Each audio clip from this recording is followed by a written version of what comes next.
My dad threw my mom's medal in my face and coldly said, "She was brave. You're just loud." He let my coworkers humiliate me at the conference. "Guess it runs in the family," they joke. I smiled politely. But that was the last time they laughed. I'm Ava. I'm 39 years old, and I've lived my life trying to be enough for a man who has never once said, "I'm proud of you." Not when I graduated with my master's. Not when I landed a competitive job in clinical research. Not even when I bought my own townhouse in Seattle without a cent of his help. Walter, my father, is a retired Army colonel. He spent 30 years barking orders and polishing his boots with toothbrushes. My mother, Isabel, was a combat nurse who earned a Bronze Star in Desert Storm. She saved lives. She was calm and strong and full of warmth. She died when I was 15, and the best parts of our house died with her. After that, it was just me and Walter, and silence. No music, no TV dinners, no bedtime stories. Only rules and routines. He never beat me, but he never needed to. He weaponized disappointment. He could look at a perfect report card and only see the smudge where my name was written.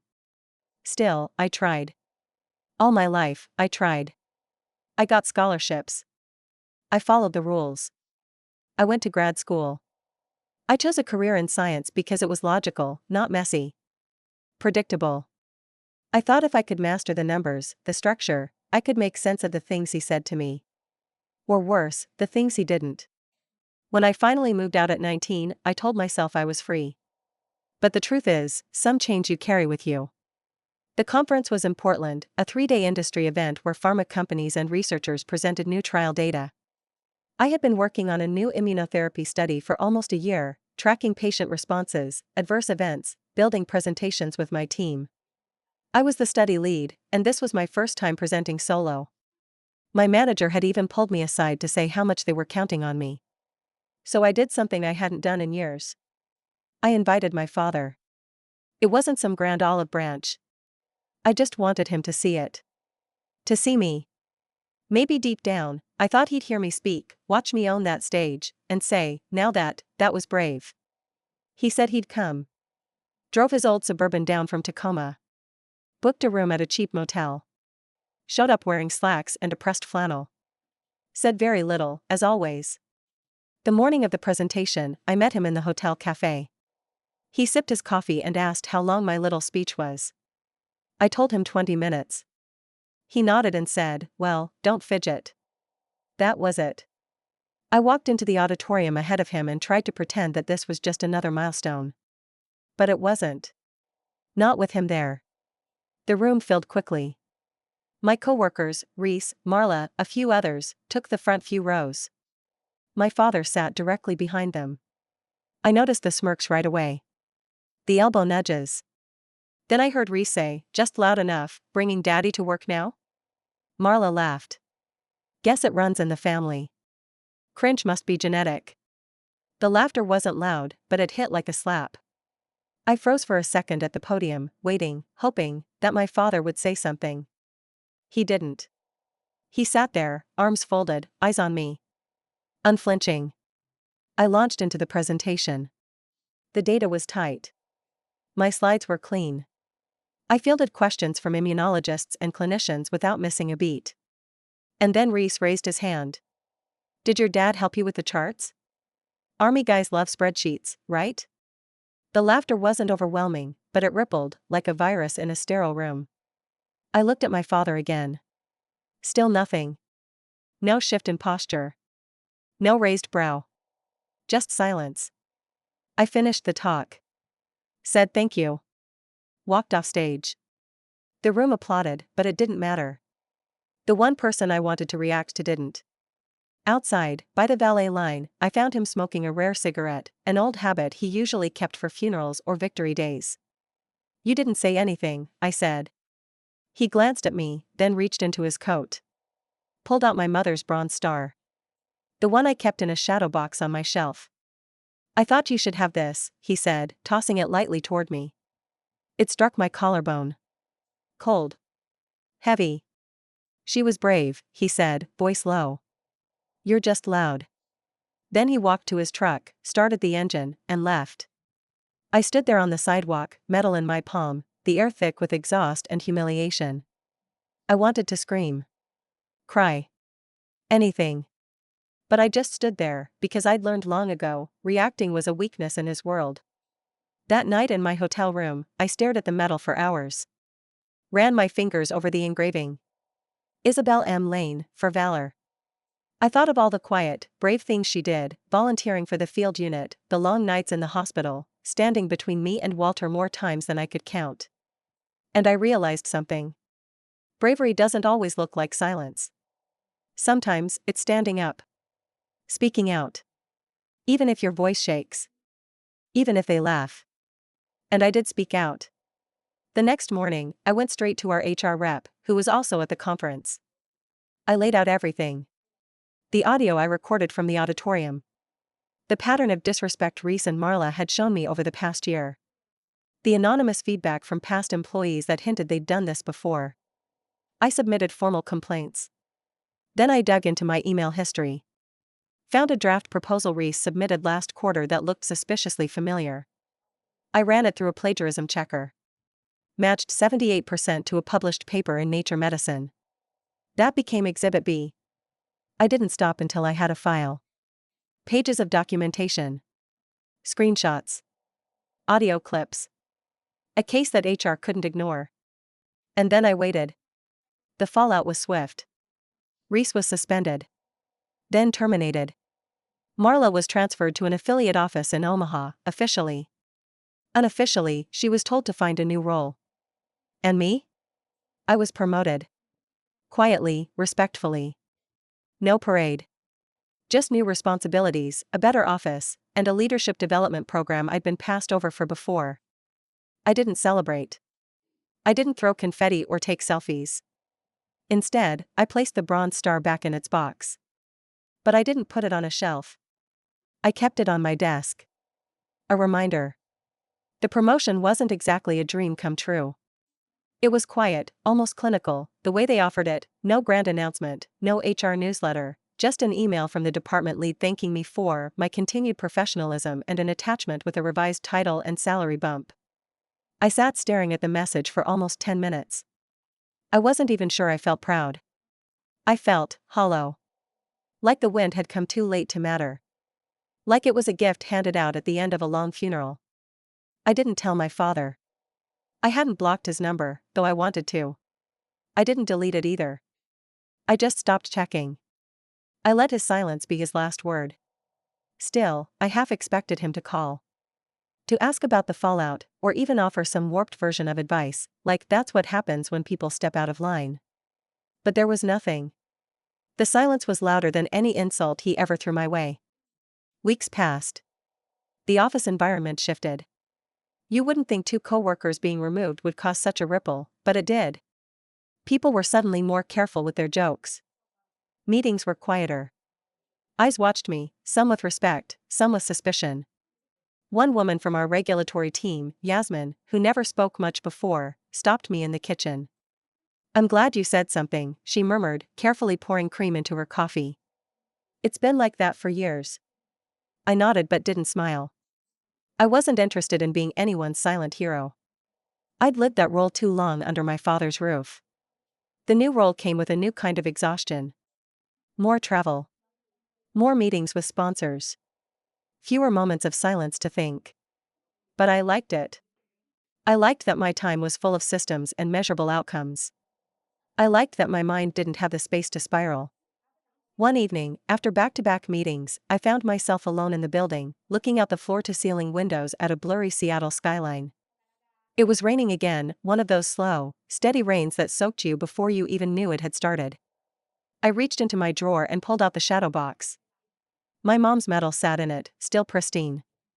I stared at it for a long while. There were moments when I still wondered if she would have sided with him. My mother. The woman who smiled with her eyes and held my hand when I couldn't speak. She was brave, yes, but she also stayed married to a man who flattened people with words. I didn't want to tarnish her memory, but I had questions that would never get answers. Maybe that was the worst part of grief, the way it leaves a shelf of unopened books in your mind, full of questions you'll never get to ask. Still, I remembered how she used to rub my back when I was sick. How she'd sneak little notes into my lunch bag during middle school. You're smarter than you think. People will catch up. You're just early. Your voice matters. I remember hiding those notes like secrets. I wish I had kept them. One morning in early spring, I got a call from an unknown number. I let it go to voicemail. Listened to it an hour later. It was from the manager at my dad's apartment complex. Hi, this is Jeanette at Pine Ridge Villas. I just wanted to inform you, Walter Lane was taken to Swedish Medical Center this morning. He collapsed in the hallway. He's stable now, but since you're listed as the emergency contact, I paused the message. I stared at the screen for a long, blank minute. Then I replayed it. Twice. It wasn't a question of if I'd go. It was how long I could sit with the decision before it poisoned my day. He was stable. That meant I didn't need to rush. But I knew I would go. Not for him. For myself. The Swedish Medical Center sat under a gray, heavy sky when I arrived. The air smelled of disinfectant and wet asphalt. The nurse at the desk recognized the name and pointed me toward the second floor. He was in a shared room, behind a thin curtain, hooked up to and for, blinking at the ceiling like it had wronged him. I stood in the doorway longer than I should have. When he saw me, his mouth twitched. Didn't think you'd come, he said, voice rough. I said nothing at first. Just walked in, stood at the foot of the bed, arms crossed. What happened? I finally asked. Dehydration. Low blood pressure, he replied. Got up too fast. Nurse said I should be eating more. I looked at the tray of untouched soup beside him. You always were too stubborn to eat anything that didn't taste like regret. He almost smiled. Almost. You're doing well, I hear, he said, not quite making eye contact. Someone from the company called about insurance stuff. Mentioned your title. So he knew. He always knew more than he let on. I said flatly. A silence passed. Then another. Finally, he shifted in the bed and said, You think I hate you? I didn't correct him. I don't, he said after a beat. I just don't know how to talk to people who weren't trained to shut up and follow orders. I let out a breath, not quite a laugh. That's not an excuse, I said. I know. His voice was quieter now. He looked tired. Smaller. Maybe it was the gown. Or the tubes. Or the hospital lighting that turned every patient into a ghost version of themselves. I brought your mail, I lied, reaching into my bag and handing him a random envelope I'd grabbed from home just to avoid coming empty-handed. He looked at it. Didn't open it. Are you staying? He asked. I haven't decided yet. And I meant it. I didn't owe him forgiveness. But maybe, just maybe, I owed myself a few more questions. I didn't stay long at the hospital that day. We exchanged a few more obligatory lines, how long the doctors thought he'd be there, what he might need once he was discharged, if he had anyone else to call, he didn't. He refused the idea of a nursing home, and I refused the idea of him moving in with me. We sat at a stalemate. As I left his room, I noticed the envelope I gave him was still resting on the bed tray, unopened. It told me everything I needed to know. He wanted to pretend I showed up out of duty. That I still revolved around his center of gravity. But I'd moved long past that. I didn't come back the next day. I called the front desk once to make sure he was discharged safely, then I returned to my life, one that no longer bent in his direction. A month later, I was invited to speak at a Women in STEM panel at a university just outside Seattle. It was a small event, mostly grad students and early career scientists. I said yes, mostly because I liked the intimacy of it, no major optics, no executives lurking in the corners waiting to judge every syllable. During the panel, a student asked, What do you do when people underestimate you or try to embarrass you in front of others? I paused, then said, Let them. There was a rustle in the audience. I continued, Let them laugh. Let them look down on you. Let them assume. Because when they do that, they're handing you every inch of leverage you'll ever need. And when it's your turn to speak, to lead, to show what you've built, they can't take it back. Your results will speak. Not your voice. Not their approval. Results. It wasn't a dramatic speech. No applause breaks. But it landed. I could see it in the eyes of the girl who asked. She nodded, like someone had finally said what she needed to hear. It was around this time that I began mentoring. I didn't advertise it. It started organically. Quiet one-on-ones with junior staff in the research department. I listened more than I advised. I told them the truth: the professional world could be brutal, isolating, cold. But you could hold on to your integrity without letting it make you small. I never bragged about what I did to Reese and Marla. I didn't hang their suspensions like trophies. The real victory wasn't their downfall. It was the fact that they couldn't touch me anymore. That my work stood, even after their mockery tried to shrink it. That I'd carved a place with my own hands and set the terms. Then came the full circle moment. Our company was selected to lead a new multi-center trial, one of the biggest we'd ever handled. The lead PI, a respected oncologist from Johns Hopkins, requested a site visit. A presentation. The works. The conference will be held in Seattle this time. At the same hotel where I first presented. The same place where my father had sat in the second row and done nothing. It made my stomach twist. But this time, I chose the seating chart. I selected who presented. I wrote the internal memo. I stood at the front of the room again, not nervous, not shaking, but deliberate. And when I spoke, they listened. No interruptions. No laughs. No undermining questions posed as jokes. Just quiet attention. Professional respect. Then, like fate itself had a petty sense of humor, Reese walked through the doors. He wasn't a guest. He was working for a third-party vendor now, clearly a demotion. His badge was different. He wouldn't be speaking. Just observing. He locked eyes with me for a second, then quickly looked away. He knew. Everyone in the room knew.